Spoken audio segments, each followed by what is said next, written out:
He says it's weird. A lot of weird QB situations going on over there. So here's my question for you. Yes. Because the 49ers are the perennial Super Bowl contender, yet they have trouble with their quarterback situation, Jimmy G speaking.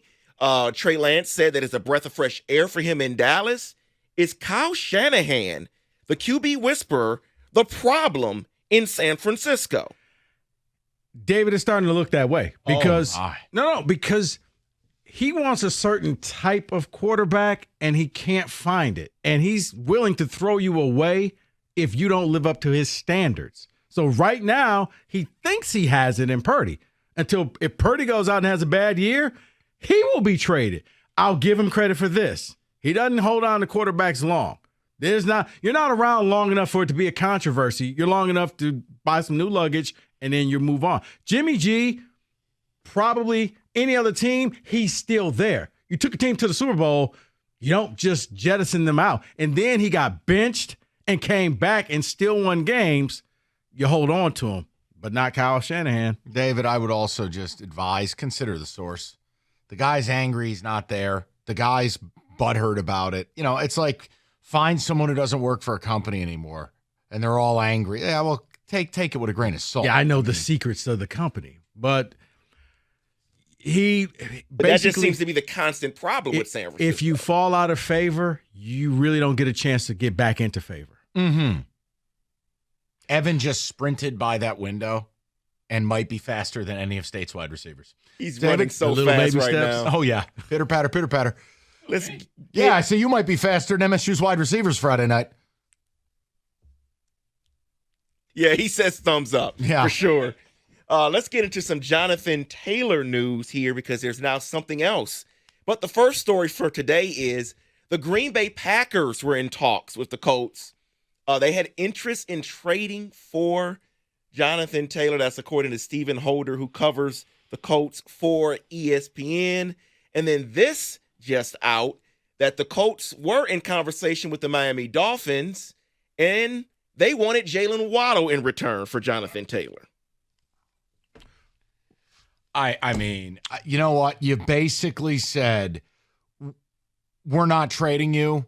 We're going to be totally unreasonable. Mm-hmm. You can seek a trade, but we know you won't find Jalen Waddle. Mm-hmm. Jim Irsay is in full, I just don't want you happy. I'll burn this season to the ground so long as I know I can make you miserable. Now, for the Packers, probably like all the other teams, if you're really going to get rid of this guy, we'll take him. We'll do a 3-back rotation, but we're not going to overpay. But if you want a 5th, 6th round pick, sure, we'll make that trade. I just feel like it's absurd. And I understand you're not keeping Aaron Jones. He took a pay cut. You probably get rid of him after this year. A.J. Dillon's probably gone. But, I mean, Jonathan Taylor, the team that wanted him and made the most sense was Miami. And Rico's right. Like, Miami probably offered a 3rd-round pick, and they came back with Jalen Waddle. Just hang up the phone. Probably the first one. We want Waddle and Tua. Okay. Yeah, that's not going to happen. And Dan Marino's Dolphin from Ace Ventura. Right.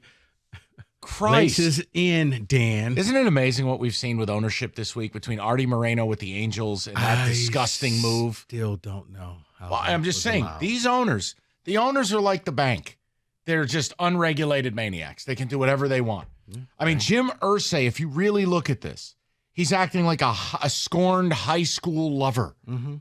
Like, what the hell is wrong with you, man? I'm going to hold your Letterman jacket hostage. Yeah, and I'm going to pay $20 million to ship an orca to Japan or whatever while I won't pay my running back. You know what? Fly it over his house. Yes. Fly it over his house. God, man. Fly it over his house. Now, here, I'm a preface this here with, I get it. No one likes kickers. I get fans don't care about them until they miss. Rico's obsessed with kickers. Obsessed. But my question to you is, there was a ton of kicker trades for cut day, which was surprising to me. I've never seen that many on a one-day thing here. We used to have Adam Vinatieri, Jason Hansen, Jason Elam, Justin Tucker, the great kickers. Are we in a bad era of kickers here? There are no good kickers anymore. I'm going to step aside because I know what's happening. All right, the hurricane's coming in. Here comes, they don't want to pay the kicker man. So I'll just do your thing. No, I don't even think it's they don't want to pay the kicker, man. David, I think a couple times if you are, let's just say you're Baltimore and you discover you have this second kicker, you're not going to get rid of Justin Tucker.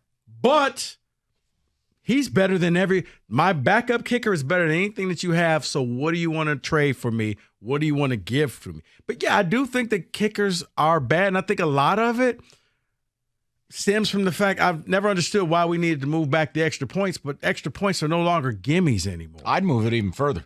Really? Yeah. Because I want teams going for 2. If it were up to me, I'd get rid of kickers. I wouldn't care. They've gotten rid of kickoffs and kickoff returns. They've gotten rid of punt returns largely. And if you really want the people to go for 2, then just say, all right, you get the ball right there, goal line. Go for 2. Yeah, or I think extra points should be like 50 yards. Yeah. I don't want you kicking extra points. Why can't just another position do the kicking and everything? Oh, it's 1930? David Montgomery out for the extra point. And Dominican Sue. Right. I mean, it is an old school. I mean, back when Michigan used to win national titles, that was actually the way the game was played. Yeah. On that note, I will Wait a minute. You cannot throw a penalty flag. I did not. They have won 1 title since 1949. That is a factual statement. I did not throw a flag, but what I will throw a flag on. A light bell toll. I will throw a flag on what Arizona is doing, and I would advise the commissioner to say something to them. What? They release Colt McCoy and will start either Josh Dobbs, who they just traded for, doesn't know the offense, or a 5th-round pick in Clayton Tune. Mm-hmm. They're tanking. Yes. Because they have the number 1. Well, they have their pick, which they want, Caleb Williams. I've said this for weeks. I think I'm getting validated by it. Now you're hearing whispers where, Kyler's not going to play this year. Yeah, they're setting this all up so in the offseason they can take some draft capital, package it to Kyler, and get him out. Plus, they got Houston's 1st-round pick. As Rico's been saying, they could have the number 1 and number 2 pick. They could take Caleb with number 1, trade the number 2 for a bounty, get Kyler out, and rebuild. But I don't think you can get rid of Kyler unless you're paying. Mike, I thought the same way. And you know who stopped me from that thinking? You're like, take a look at that contract. Everybody's movable. There's going to be a newsflash. Caleb and Drake May are only 2 people. There are a lot more than 2 teams need a quarterback. I understand. And these owners are morons. Have we established that? See, I think they could take picks. If they got pick 1 and 2, and you could flip that into about 4 or 5 first-round picks. And still have Kyler and lose. You would still have Kyler and lose, but you could. Worst idea in history. I'm just saying. Caleb Williams, Drake May, pick 1, trade the other. Nah, Mike, I'm with you. But then are you just going to Allen Iverson him? Yes. Just go home?